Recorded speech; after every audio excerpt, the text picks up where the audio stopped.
जय श्री राम दोस्तों, हमारे चैनल मिस वैष्णव पर आपका हार्दिक स्वागत है। आज हम बृहस्पतिवार की व्रत कथा सुनेंगे। प्रेम से बोलिए गजानन महाराज की जय, बृहस्पति भगवान की जय। एक राजा था जिसके घर में अन्न और धन की कोई कमी नहीं थी, परंतु उसकी स्त्री बहुत ही कृपण थी। वह किसी भिक्षार्थी को कभी भी कुछ भी नहीं दिया करती थी। सारे दिन घर के कामकाज में ही लगी रहती थी। एक समय साधु महाराज बृहस्पतिवार के दिन उसके द्वार पर आए और भिक्षा की याचना की। स्त्री उस समय अपने घर का आंगन लीप रही थी। इस कारण साधु महाराज से कहने लगी कि महाराज, इस समय तो मैं लीप रही हूँ, आपको कुछ भी नहीं दे सकती, फिर किसी समय में आना। साधु महात्मा खाली हाथ चले गए। कुछ दिन पश्चात वह साधु महात्मा फिर आए और उसी तरह भिक्षा मांगी। रानी उस समय अपने लड़के को खाना खिला रही थी, तो रानी कहने लगी, हे महाराज, क्या करूं, मुझे समय नहीं है, इसीलिए आपको कुछ भी नहीं दे सकती। तीसरी बार महात्मा आए तो उसी तरह उनको टालना चाहा, परंतु महात्मा कहने लगे कि यदि तुमको बिल्कुल ही समय मिल जाए तो मुझको भिक्षा दोगी ना। रानी कहने लगी, हाँ महाराज, यदि ऐसा हो जाए तो आपकी बहुत ही कृपा होगी। साधु महात्मा कहने लगे कि अच्छा, मैं तुमको एक उपाय बतलाता हूँ। बृहस्पतिवार को दिन चढ़ने पर उठो और सारे घर में झाड़ू आदि लगाकर कूड़ा एक तरफ इकट्ठा करके रख दो। घर में चौका मत लगाओ। फिर स्नान आदि करके घर वालों से कह दो कि वह हजामत आदि बनाए। खाना बनाकर चूल्हे के पीछे रख दो, सामने कभी मत रखो। सायकाल को बहुत अंधेरा होने के बाद दीपक जलाया करो तथा बृहस्पतिवार को पीले वस्त्र कभी भी मत धारण किया करो, न ही पीले रंग की चीजों का भोजन किया करो। यदि ऐसा करोगी तो तुमको घर का कोई भी काम नहीं करना पड़ेगा। रानी ने ऐसा ही किया। बृहस्पतिवार को खूब दिन चढ़ने पर उठी, झाड़ू आदि लगाकर कूड़े को घर में एक तरफ इकट्ठा करके रख दिया। पुरुषों ने भी हजामत आदि बनवाई। भोजन बनाने के बाद चूल्हे के पीछे रख दिया। उसके पश्चात वह सब बृहस्पतिवारों को ऐसा ही करती रही। अब कुछ समय बाद उसके घर में खाने तक को दाना भी नहीं रहा और भोजन के लिए दोनों समय तरसने लगे। राजा रानी से कहने लगा कि रानी, तुम यहाँ पर रहो, मैं दूसरे देश को जाता हूँ, क्योंकि यहाँ मुझे सभी मनुष्य जानते हैं, इसीलिए कोई कार्य भी नहीं कर सकता। देश चोरी परदेश भी बराबर है। ऐसा कहकर वह राजा परदेश को चला गया। वहाँ जंगल में जाता और लकड़ियाँ काट कर लाता था, शहर में बेचता। इस प्रकार जीवन व्यतीत करने लगा। इधर राजा के घर में रानी व दासी दोनों दुखी रहने लगी। किसी दिन भोजन मिलता और किसी दिन पानी पीकर रह जाती। एक बार रानी और दासी को 7 रोज तक बिना भोजन किए रहना पड़ा, तो रानी ने अपनी दासी से कहा कि हे दासी, यहाँ पास के नगर में मेरी बहन रहती है, वह बड़ी धनवान है, इस कारण तो उसके पास जा और वहाँ से 5 सेर बेजर ले आ, जिससे कुछ समय के लिए हमारा गुजारा हो जाएगा। रानी की बहन इस प्रकार की आज्ञा मानकर दासी उसकी बहन के पास गई। रानी की बहन पूजा कर रही थी, क्योंकि उस दिन बृहस्पतिवार था। जब दासी ने रानी की बहन को देखा तो वह बोली, हे रानी, मुझे तुम्हारी बहन ने भेजा है, मेरे लिए 5 सेर बेजर दे दो। इस प्रकार दासी ने कई बार कहा, परंतु रानी ने कुछ भी उत्तर न दिया, क्योंकि वह उस समय बृहस्पतिवार के व्रत की कथा सुन रही थी। इस प्रकार जब दासी को किसी प्रकार का उत्तर न मिला तो वह बहुत दुखी हुई और क्रोध भी आया और लौटकर अपने गांव में रानी के पास आकर बोली, हे रानी, तुम्हारी बहन तो बहुत बड़ी आदमी है, वह छोटे मनुष्यों से बात ही नहीं करती, इसीलिए जब मैंने उससे कहा तो उसने किसी भी प्रकार का उत्तर नहीं दिया। उसका कोई दोष नहीं है। जब बुरे दिन आते हैं तब कोई सहारा नहीं देता। अच्छे बुरे का पता आपत्ति काल में ही लगता है। जैसी ईश्वर की इच्छा होगी वही होगा। यह सब हमारे भाग्य का दोष है। उधर उस रानी की बहन ने देखा कि मेरी बहन की दासी आई थी, परंतु उससे मैंने कुछ नहीं कहा, इससे वह बहुत दुखी हुई होगी। यह सोचकर कहानी को सुन और विष्णु भगवान का पूजन समाप्त कर वह अपनी बहन के घर चल दी और जाकर अपनी बहन से कहने लगी, ए बहन, मैं बृहस्पतिवार का व्रत कर रही थी। तुम्हारी दासी गई थी, परंतु जब तक कथा होती है तब तक न तो उठते हैं और न ही बोलते हैं, इसीलिए मैं न बोली। कहो दासी क्यों गई थी? रानी बोली, बहन, हमारे अनाज नहीं था। वैसे तुमसे कोई बात छिपी नहीं है, इस कारण मैंने दासी को तुम्हारे पास 5 सेर बेजन लेने भेजा था। रानी बोली, बहन देखो, बृहस्पति भगवान सबकी मनोकामनाएं पूर्ण करते हैं, शायद तुम्हारे घर में अनाज रखा हो। इस प्रकार के वचन रानी ने सुने तो वह घर के अंदर गई और वहां उसे एक घड़ा बेजर का मिल गया। तब यह रानी और दासी प्रसन्न हो गई। दासी कहने लगी, हे रानी देखो, वैसे भी हमको भोजन नहीं मिलता, इसीलिए हम आज से ही व्रत करते हैं। अगर इससे व्रत की विधि पूछ ली जाए, कथा पूछ ली जाए तो उसे हम भी किया करेंगे। तब उस रानी ने अपनी बहन से पूछा, ए बहन, बृहस्पतिवार की कथा क्या है? यह व्रत कैसे करना चाहिए? रानी की बहन ने कहा, ए बहन, गुरुवार के व्रत में चने की दाल मुनक्का से विष्णु भगवान का केले की जड़ में पूजन करे तथा दीपक जलावे, पीला भोजन करे तथा कहानी सुने। इस प्रकार करने से गुरु भगवान प्रसन्न होते हैं, अन्न, वस्त्र, पुत्र, धन आदि देते हैं, वह सभी मनोकामनाएं पूर्ण करते हैं। इस प्रकार से रानी व दासी दोनों ने निश्चय किया कि बृहस्पति भगवान का पूजन अवश्य करेंगे। 7 रोज बाद जब बृहस्पतिवार का दिन आया तो उन्होंने व्रत रखा। गुड़साल में जाकर चना गुड़ बीन लाई, उसकी दाल से केले की जड़ का व भगवान विष्णु का पूजन किया। अब पीला भोजन कहाँ से लाए? बेचारी बड़ी दुखी हुई, परंतु उन्होंने व्रत किया था, इस कारण गुरु भगवान प्रसन्न हुए और 2 थालों में सुंदर पीला भोजन लेकर आए। दासी को देकर बोले, हे दासी, यह तुम्हारे और रानी के लिए भोजन है, तुम दोनों करना। दासी भोजन पाकर बड़ी प्रसन्न हुई और रानी से बोली, भोजन कर लो। रानी को इस विषय में कुछ पता नहीं था, इसीलिए वह बोली, अरे दासी, तू ही भोजन कर, क्यों हमारी व्यर्थ में हंसी उड़ाती है? दासी बोली, एक महात्मा भोजन देकर गए हैं। रानी कहने लगी, वह भोजन तेरे लिए ही दे गए होंगे, तू ही भोजन कर। दासी कहने लगी, वह महात्मा हम दोनों को 2 थालों में भोजन देकर गए हैं, इसीलिए हम और तुम दोनों ही साथ साथ भोजन करेंगे।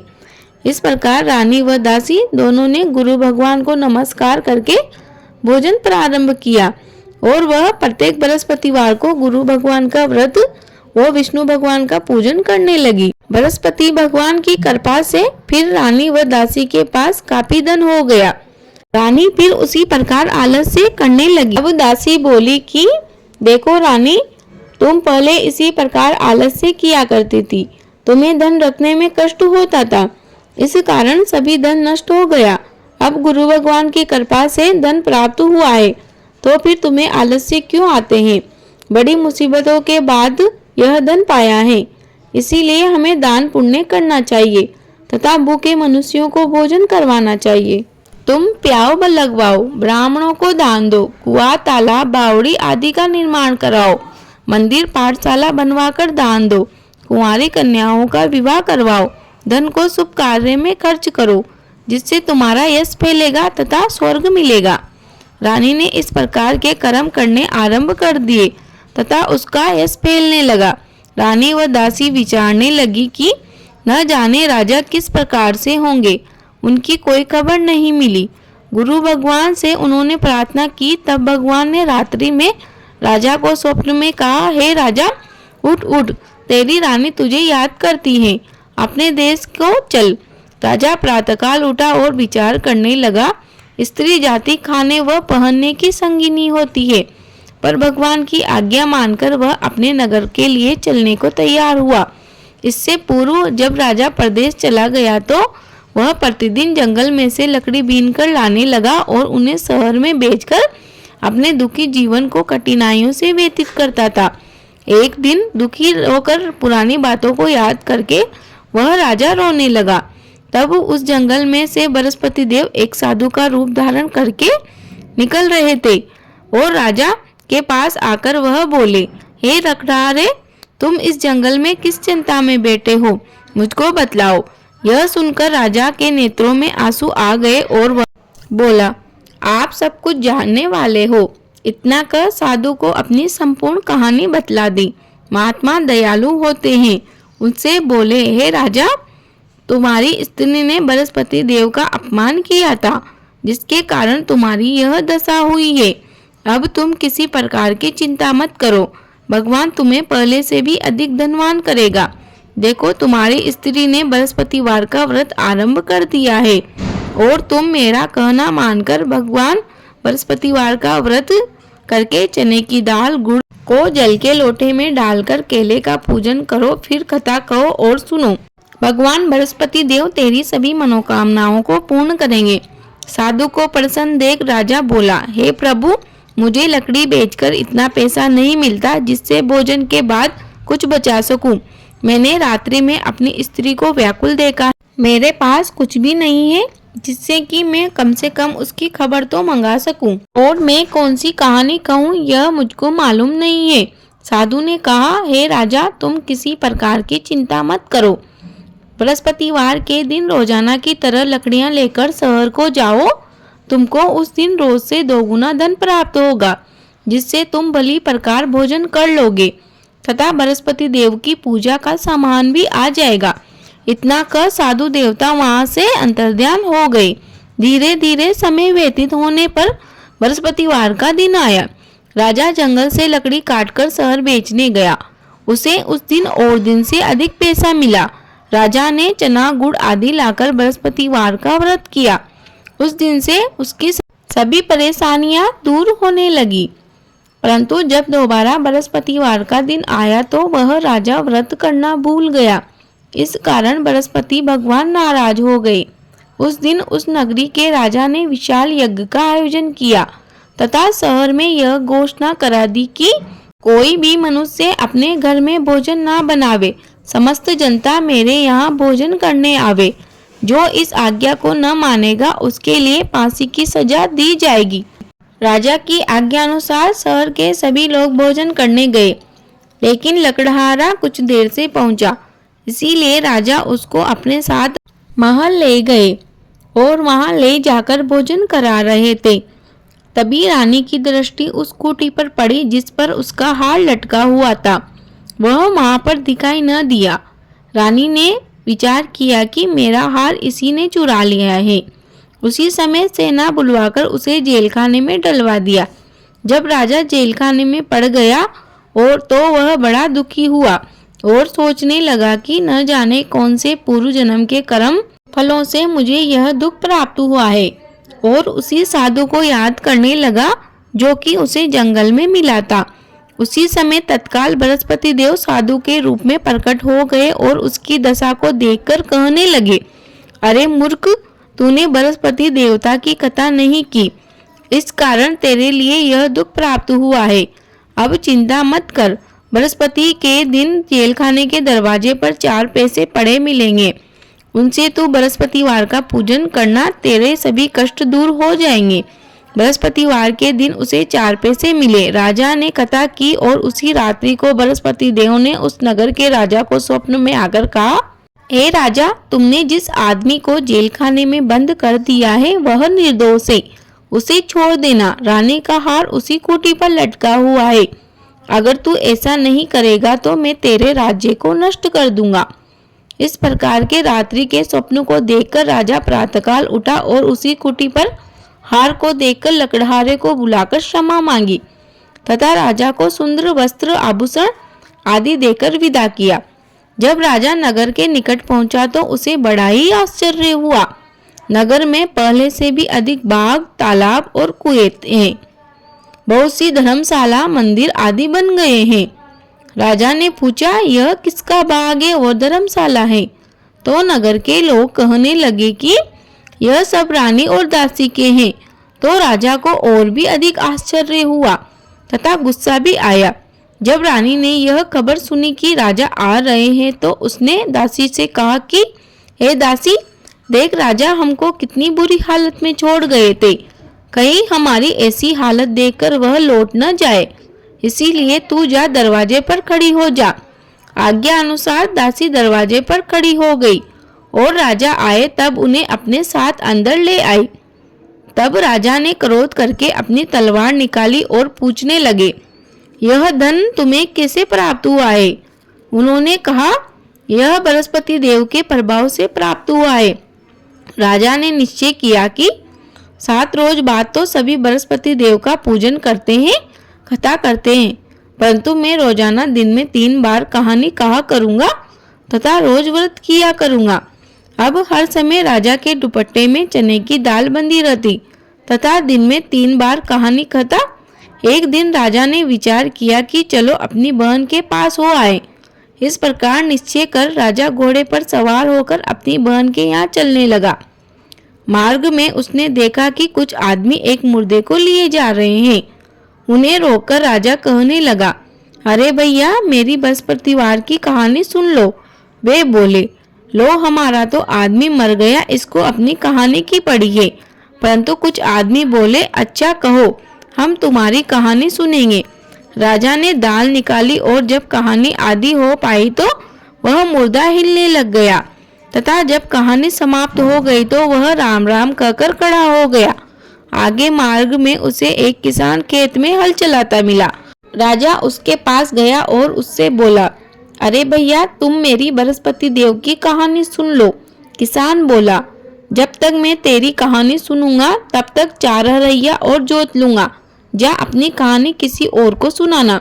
इस प्रकार राजा आगे चलने लगा। राजा के हटते ही बेल पछाड़ खाकर गिर गए तथा पेट में बड़ी जोर से दर्द होने लगा।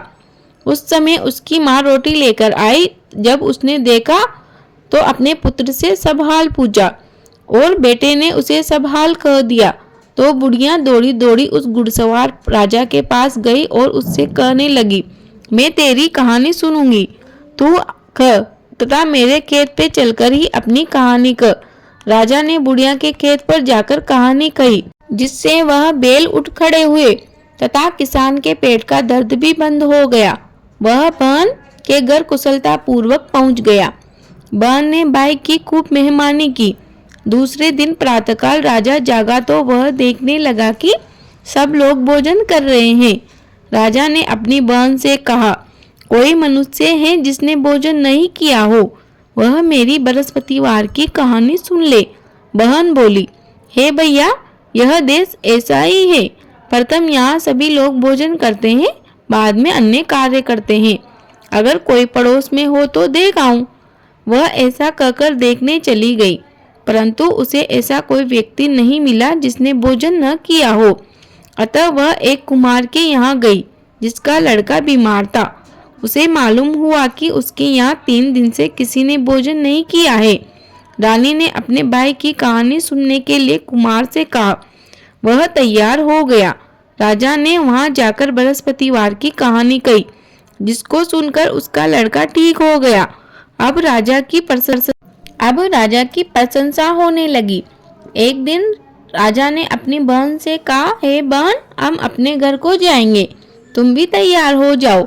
यह बात राजा की बहन ने अपनी सास से कही। सास बोली, हाँ, तू चली जा, परंतु अपने लड़के को मत लेके जाना, क्योंकि तेरे भाई के कोई संतान नहीं है। बहन ने अपने भैया से कहा, हे भैया, मैं तो चलूंगी, परंतु बालक नहीं चलेंगे। राजा बोला, जब कोई बालक ही नहीं जाएगा तो तुम भी वहाँ क्या करोगी? बड़े दुखी मन से राजा अपने नगर को लौट आया। राजा ने अपनी रानी से कहा, हम निर्वंशी राजा हैं, हमारा मुंह देखने लायक नहीं है, और कुछ भोजन आदि नहीं किया। रानी बोली, हे राजन, बृहस्पति देव ने हमें सब कुछ दिया है, हमें संतान अवश्य देंगे। उसी रात्रि को बृहस्पति देव ने राजा से स्वप्न में कहा, हे राजा, उठ, सभी सोच को त्याग दे, तेरी रानी गर्भ से है। राजा को यह समाचार सुन बड़ी खुशी हुई। 9वें महीने में उसके 2 पुत्र पैदा हुए। तब राजा बोला, हे रानी, स्त्री जाति बिना भोजन के रह सकती है, परंतु बिना कहे नहीं रहती। जब मेरी बहन यहाँ आवे तो तुम उससे कुछ भी ना कहना। रानी ने हाँ कर दी। जब राजा की बहन ने यह समाचार सुना तो वह बड़ी खुश हुई। वह बधाई लेकर अपने भाई के यहाँ आई। तभी रानी कहने लगी, घोड़े चढ़कर तो नहीं आई, गधे चढ़ी आई। राजा की बहन बोली, भाभी, मैं इस प्रकार से न कहती तो तुम्हें संतान कैसे प्राप्त होती। बृहस्पति देव ऐसे ही हैं, जैसी जिसके मन में कामनाएं होती है सभी को पूर्ण करते हैं। जो भावना से प्रेम पूर्वक बृहस्पतिवार का व्रत करता है तथा कथा पढ़ता है अथवा सुनता है तथा दूसरों को सुनाता है, बृहस्पति देव उसकी सभी मनोकामनाएं पूर्ण करते हैं। प्रेम से बोलिए बृहस्पति भगवान की जय, विष्णु भगवान की जय। कहानी अधूरी रही हो तो पूरी कर जो, पूरी हो गई हो तो मान कर जो। दोस्तों, यह कथा यहीं समाप्त होती है। आपसे एक छोटा सा अनुरोध है, यदि आप हमारे चैनल पर नए हो तो प्लीज़ हमारे चैनल को सब्सक्राइब कर लीजिए। आपको हमारे चैनल पर सभी प्रकार के व्रत उपवास की कथा, कहानी, पूजा विधि, उद्यापन विधि आदि से संबंधित वीडियो मिल जाएगी। आपका दिन शुभ हो। धन्यवाद।